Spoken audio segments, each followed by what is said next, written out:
Have you ever felt like you're screaming into the void? Like you're praying, pleading, asking for a sign, and all you get back is silence? It can be one of the most frustrating, isolating feelings in the world. You start to wonder, is anyone even listening? Does God even hear me? A woman found herself in this very place. Day after day, she would speak to God, pouring out her heart, her worries, her hopes, her dreams. But the heavens felt like brass. One day, overwhelmed with frustration, she cried out, "God, why are you so quiet? Why don't you ever answer me?" And in the silence that followed her question, something unexpected happened. For the first time, she didn't rush to fill the quiet with more words, more questions, more pleas.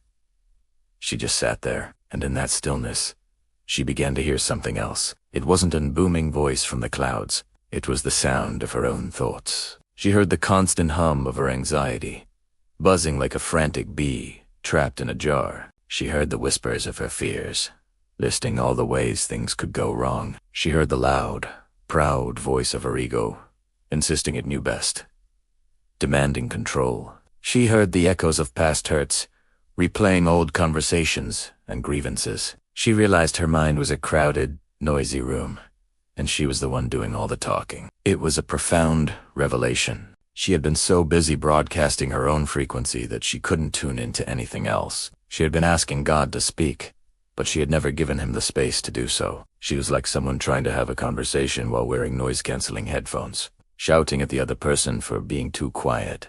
That silence she had been so afraid of, the one she thought was a sign of abandonment or absence, wasn't empty at all. It was an invitation. It was a space cleared just for her, a quiet room where she could finally meet herself and, in doing so, meet the divine.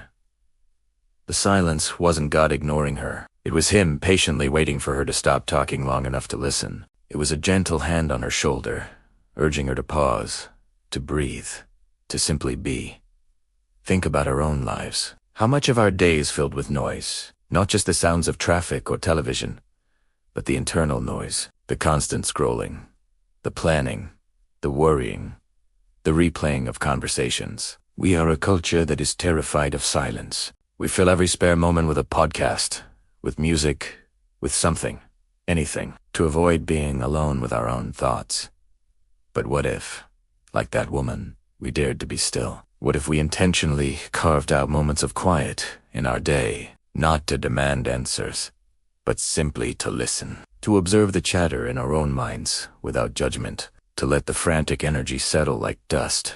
It's in these moments of stillness that clarity often arrives. When we stop trying to force a solution, the solution often presents itself. When we stop wrestling with our fears, we often find the courage to face them. And when we stop demanding that God speak to us on our terms and our time, we might just start to hear his voice in the rustle of the leaves, in a moment of sudden peace and the quiet wisdom that rises from our own heart. God's voice is often not a shout in a storm, but a still, small voice that can only be heard when we are still and small ourselves. The silence is not an absence. It is a presence. It is the canvas upon which the masterpiece of understanding is painted. So the next time you feel that God is quiet, maybe ask yourself a different question. Don't ask, "Why are you so silent?" Instead, ask, "Am I being quiet enough to listen?" Try it. Turn off the noise, both outside and in. Sit in the quiet. It might feel uncomfortable at first, but stick with it. You might be surprised by the voice you hear in the silence. It might just be the one you've been waiting for all along. Thanks so much for watching. If this message resonated with you, consider subscribing for more reflections like this one. Be still and be well.